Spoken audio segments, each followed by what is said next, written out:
Hi guys, it's Lynn again. So we are going to now approach some problems that ask for the 6 trig values given different types of information. So different types of problems, but they all ask the same question. They want you to find the 6 trig values given some type of information. So in this problem, for example, they've given you a point.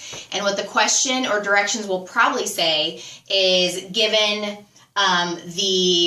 the terminal side of the angle goes through the given point. Find the 6 trig values or 6 trig functions. The big 6 are always sine, cosine, tangent, cosecant, secant, and cotangent. Those are the 6 that they're always talking about. So whenever they ask for those 6, you are always going to have to draw a right triangle somehow. So given the information they give you, you have to know how to translate that into a right triangle. So I'm going to show you that right now.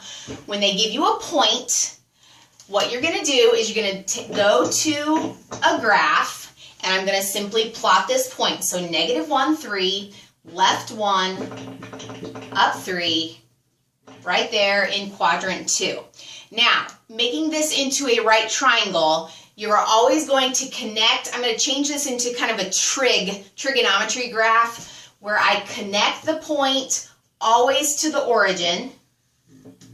And there you have an angle in standard position that you'll see all the time. You'll see that phraseology all the time, angle in standard position.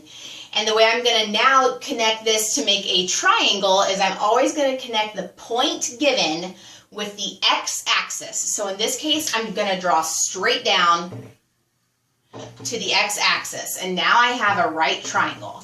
The angle of interest that I'm always going to be talking about is right here at the origin, okay? So what I mean by that is we're going to have an opposite side, an adjacent side, and hypotenuse. So let's put our numbers up here. This point, we went to the left 1. So that means my -1 goes right down here. And that is the length of the adjacent side, right? Adjacent to the angle. The 3 is how far I went up. So that is the length of the opposite side of my right triangle. So my adjacent is -1, opposite is 3. I now have to find the hypotenuse with a squared plus b squared equals c squared. So real quick, -1 squared plus 3 squared equals c squared. So that's 1 plus 9, 10 equals c squared. So c is going to be the square root of 10. I'm going to write that in the picture right next to the hypotenuse. That makes it easier for my eyes to see it. My brain has to work less if I draw all the measurements right on the triangle. Now I have my triangle, I have all 3 sides. All that's left to do is remember your SOHCAHTOA. So I would write that down as well. SOHCAHTOA,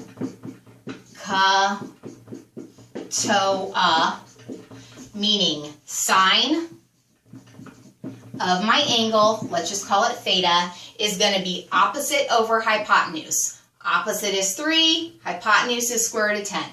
3 over root 10 is your sine.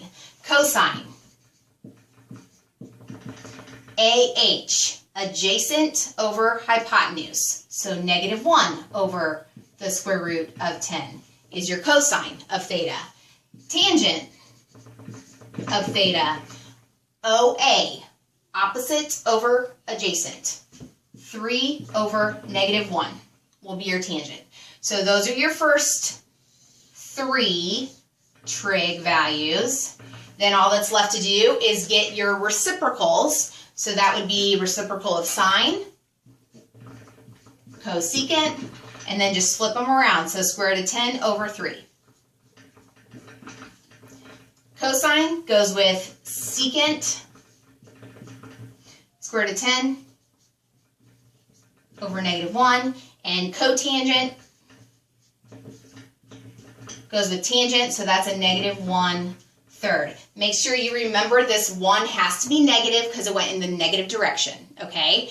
Those are your 6 trig functions given just a point. All they gave you was a point.